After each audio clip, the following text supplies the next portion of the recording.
आज हम जानेंगे एशिया महाद्वीप के बारे में।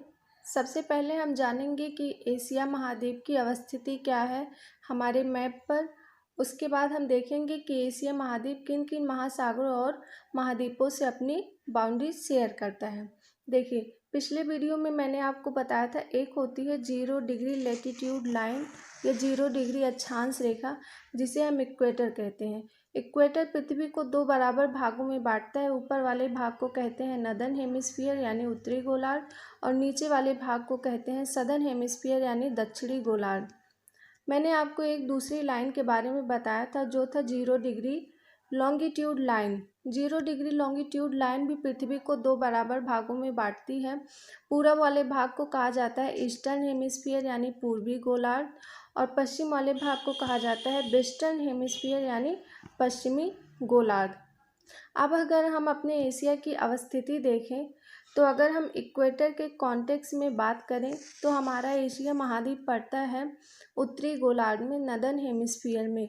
सिर्फ एशिया महाद्वीप के कुछ द्वीप ही दक्षिणी गोलार्ध में पड़ते हैं, और एशिया का जो मेन लैंड है वो उत्तरी गोलार्ध में पड़ता है। अब अगर हम 0 डिग्री लॉन्गिट्यूड लाइन के कॉन्टेक्स्ट में देखें तो हमारा एशिया महाद्वीप पड़ता है पूर्वी गोलार्ध में। इस प्रकार अगर हम एशिया की अवस्थिति के बारे में बात करें तो हमारा एशिया महाद्वीप उत्तर पूर्वी गोलार्ध में पड़ता है। ये तो बात हुई एशिया महाद्वीप की अवस्थिति के बारे में। अब अगर हम एशिया महाद्वीप के अक्षांशीय और देशांतरीय विस्तार की बात करें तो एशिया महाद्वीप का जो अक्षांशीय विस्तार है वो है 80 डिग्री अक्षांश से लेकर 80 डिग्री उत्तरी अक्षांश से लेकर 10 डिग्री दक्षिणी अक्षांश तक। और अगर हम एशिया महाद्वीप के देशांतरीय विस्तार की बात करें तो वो है 25 डिग्री पूर्वी देशांतर से लेकर 170 डिग्री पश्चिमी देशांतर तक।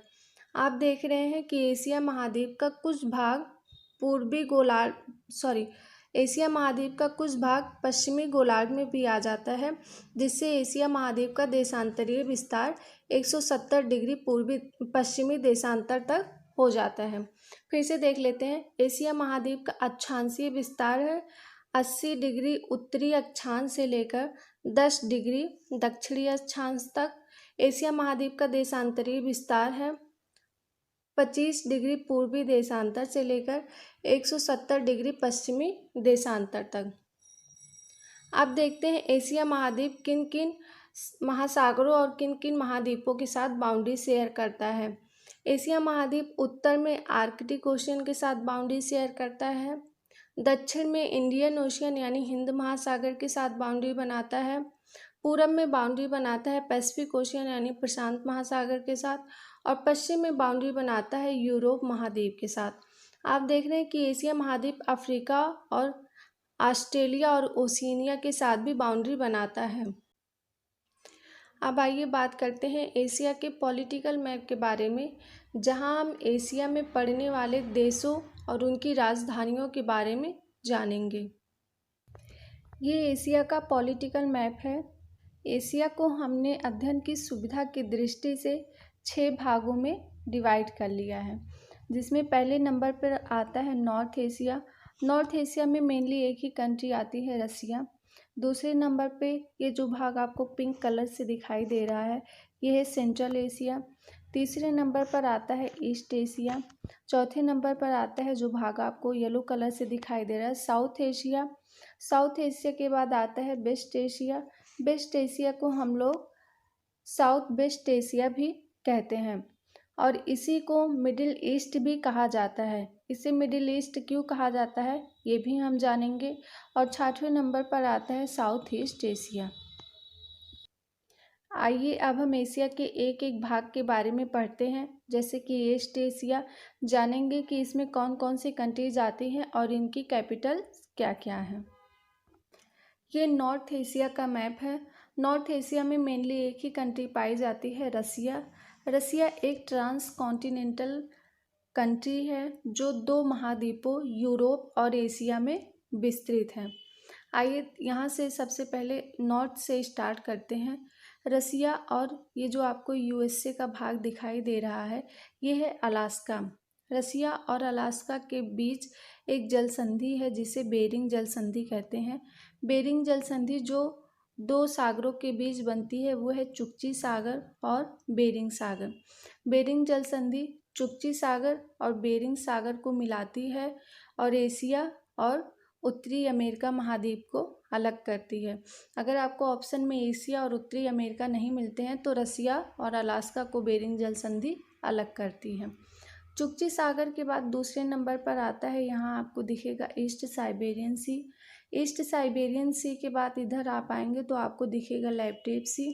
लेप्टेप सी के बाद इधर जब आप और पश्चिम में आएंगे तो आपको दिखेगा कारा सी।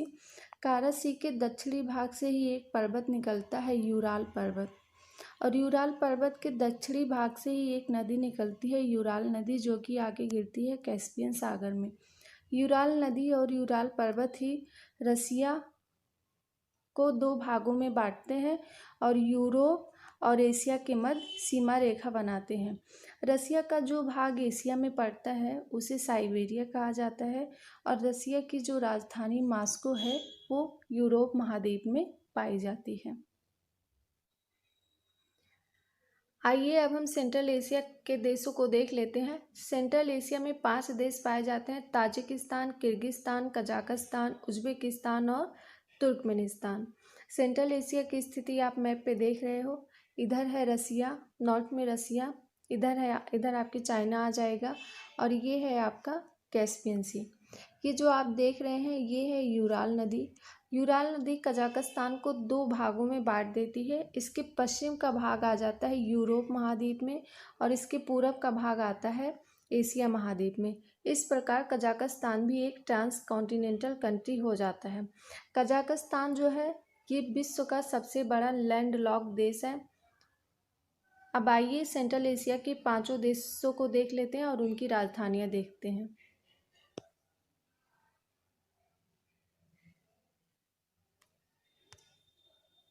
अगर हम दक्षिण से स्टार्ट करें तो सबसे पहले है ताजिकिस्तान, ताजिकिस्तान के बाद है किर्गिस्तान, किर्गिस्तान के बाद है कजाकिस्तान, कजाकिस्तान के बाद है उज्बेकिस्तान, उज्बेकिस्तान के बाद है तुर्कमेनिस्तान।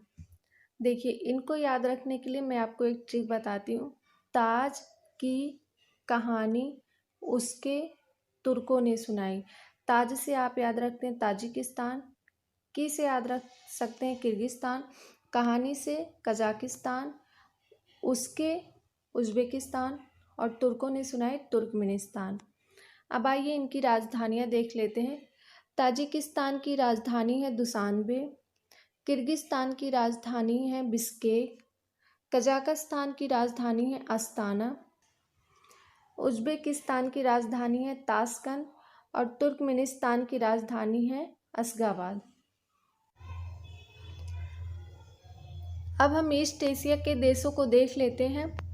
ईस्ट एशिया की स्थिति आप मैप पे देख रहे हो, जितना आपको कलरफुल पोर्शन दिखाई दे रहा है ये आपका ईस्ट एशिया है, बाकी ये आपका नॉर्थ एशिया है। ये जो सारे देश हैं ये आपका सेंट्रल एशिया है। ये जो दिखाई दे रहा है यहाँ तक आपका आ जाता है साउथ एशिया, उसके बाद इधर आ जाता है साउथ ईस्ट एशिया और ये जो सारे देश हैं ये आपके कौन से देश हैं, वेस्ट एशिया के देश हैं। ये जो कलरफुल है ये है ईस्ट एशिया। ईस्ट एशिया का जो सबसे बड़ा देश है वो है चाइना। चाइना के ऊपर ही आ जाता है मंगोलिया। चाइना के मेन लैंड से एक प्रायद्वीप लगा हुआ है जिसे कहते हैं कोरियन प्रायद्वीप। कोरियन प्रायद्वीप पे 2 देश बसे हुए हैं, नॉर्थ कोरिया और साउथ कोरिया। उसके बाद आप ये द्वीपीय देश देख रहे हैं जापान। जापान में मुख्यतः 4 द्वीप पाए जाते हैं। पहला है होक्काइडो, दूसरा है होन्शु, होन्शु पर ही जापान की राजधानी टोक्यो बसी हुई है, और तीसरा ये जो है ये है शिकोकू, और ये जो चौथा है ये है क्यूशू। फिर से एक बार इनके क्रम देख लेते हैं। ये है होक्काइडो, ये है होन्शु, ये है शिकोको और ये है क्यूशू। होन्शु पर ही जापान की राजधानी टोक्यो बसी हुई है। अब आइए इनकी हम राजधानियाँ देख लेते हैं। चीन की राजधानी है बीजिंग, मंगोलिया की राजधानी है उलान बटोर, नॉर्थ कोरिया की राजधानी है प्योंगयांग, और दक्षिण कोरिया की राजधानी है सियोल। जापान की राजधानी मैंने आपको बता दी टोक्यो, जो कि होन्शु द्वीप पर बसी हुई है। होन्शु द्वीप जापान का सबसे बड़ा द्वीप है। आइए अब हम साउथ एशिया के देशों को देख लेते हैं। ये आपको जो मैप दिखाई दे रहा है ये साउथ एशिया का है। साउथ एशिया की बाउंड्री आपको पता है, इधर है चाइना जो कि ईस्ट एशिया में पड़ता है, ये है ताजिकिस्तान, ये है उज्बेकिस्तान और ये है तुर्कमेनिस्तान। ये तीनों सेंट्रल एशिया के देश हैं। और ये है ईरान जो कि आपके वेस्ट एशिया का देश है। बाकी ये जितना कलरफुल आपको दिखाई दे रहा है ये है आपका साउथ एशिया। साउथ एशिया में मेनली 8 देश आते हैं। नंबर 1 अफ़गानिस्तान, पाकिस्तान, इंडिया, नेपाल, भूटान, बांग्लादेश और नीचे की तरफ एक द्वीपीय देश है मालदीव और श्रीलंका। आइए इनकी राजधानियाँ देख लेते हैं। अफ़गानिस्तान की राजधानी है काबुल, पाकिस्तान की राजधानी है इस्लामाबाद, इंडिया की राजधानी है न्यू दिल्ली, नेपाल की राजधानी है काठमांडू, भूटान की राजधानी है थिम्पू और बांग्लादेश की राजधानी है ढाका। जो नीचे 2 देश हैं मालदीव, मालदीव की राजधानी है माले, मालदीव की राजधानी माले है और श्रीलंका की राजधानी है कोलंबो।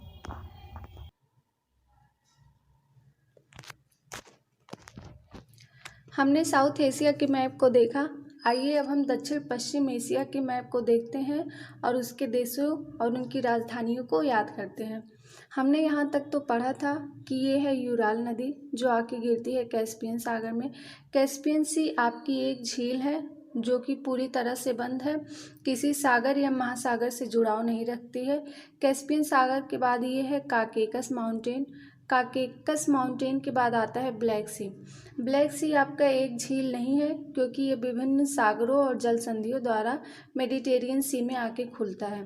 ब्लैक सी से आप ये ऊपर छोटा सा सागर लगा हुआ देख रहे हैं, इसे कहते हैं एजोब सागर। एजोब सागर केरिच जल संधि द्वारा खुलता है ब्लैक सागर में और ब्लैक सागर बास्पोरस की जल संधि द्वारा खुलता है मरमरा सागर में। मरमरा सागर आगे डार्डिनस की जल संधि द्वारा खुलता है एजियन सागर में और एजियन सी आगे कंटिन्यू हो जाती है मेडिटेरियन सी में। आइए एक बार फिर से इनके क्रम को देख लेते हैं। ब्लैक सी से लगा हुआ एक छोटा सा सागर है, इसे कहते हैं एजोब सागर। एजोब सागर केरिच जल संधि द्वारा खुलता है ब्लैक सी में। ब्लैक सी आगे बास्पोरस जल संधि द्वारा खुलता है मरमरा सागर में।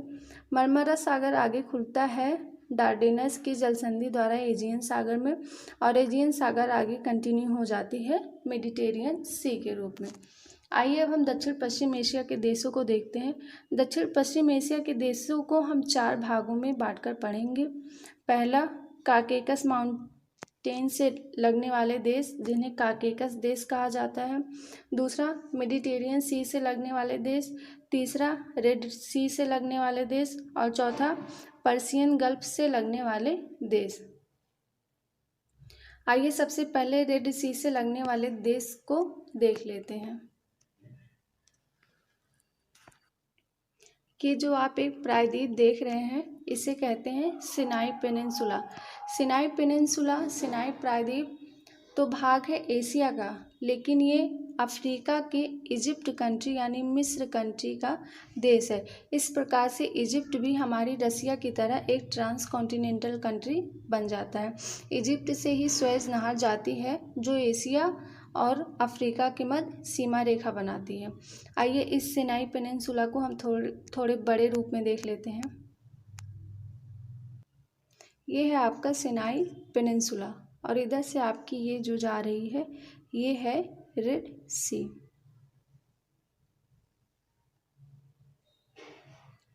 यहीं से आपके 2 देश लगे हुए हैं, एक है इजराइल और दूसरा है जॉर्डन। इजराइल और जॉर्डन। सिनाई पेनिनसुला के इधर जो खाड़ी है इसे कहते हैं सुएज की खाड़ी और इधर जो खाड़ी है इसे कहते हैं अकाबा की खाड़ी। उसके बाद ये जो है ये रेड सी है। अकाबा की खाड़ी में इजराइल और जॉर्डन के 2 पोर्ट हैं जो अकाबा की खाड़ी द्वारा रेड सी से जुड़े हुए हैं। तो आइए अब रेड सी से लगे हुए देशों को देखते हैं। पहला है इजराइल, दूसरा है जॉर्डन, तीसरा है सऊदी अरेबिया और चौथा है यमन। इज़राइल की राजधानी है जेरूसलम, जॉर्डन की राजधानी है अम्मान और सऊदी अरब की राजधानी है रियाद। यमन की राजधानी है सना। अब आइए पर्शियन गल्फ से लगने वाले देशों को देखते हैं।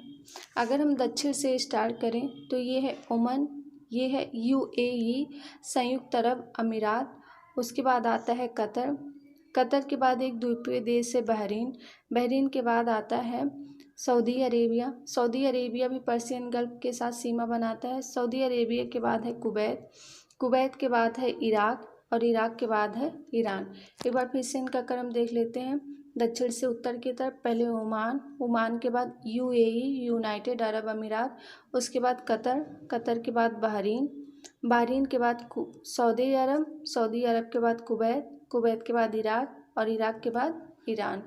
इनकी राजधानियाँ देख लेते हैं। ओमान की राजधानी है मस्कट, यूएई की राजधानी है अबू धाबी, कतर की राजधानी है दोहा, बहरीन की राजधानी है मनाबा, सऊदी अरब की राजधानी आप रियाद जानते हैं, कुवैत की राजधानी है कुवैत सिटी, इराक की राजधानी है बगदाद और ईरान की राजधानी है तेहरान। ये है पर्शियन गल्फ।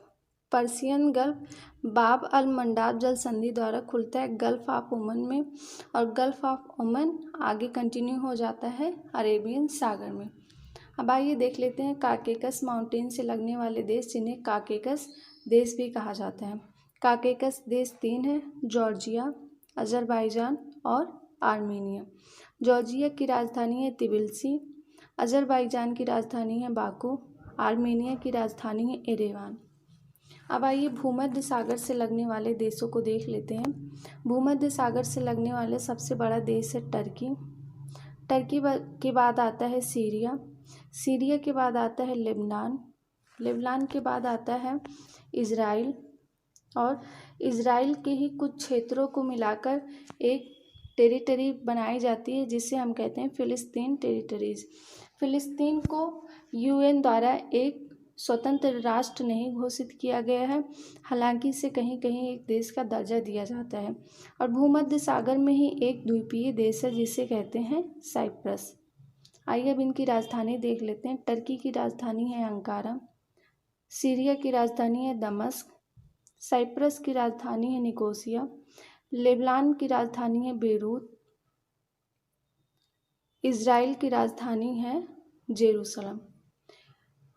एक बार हम फ़िलिस्तीन को समझ लेते हैं कि ये किस तरीके से है इज़राइल में। ये है आपका इज़राइल,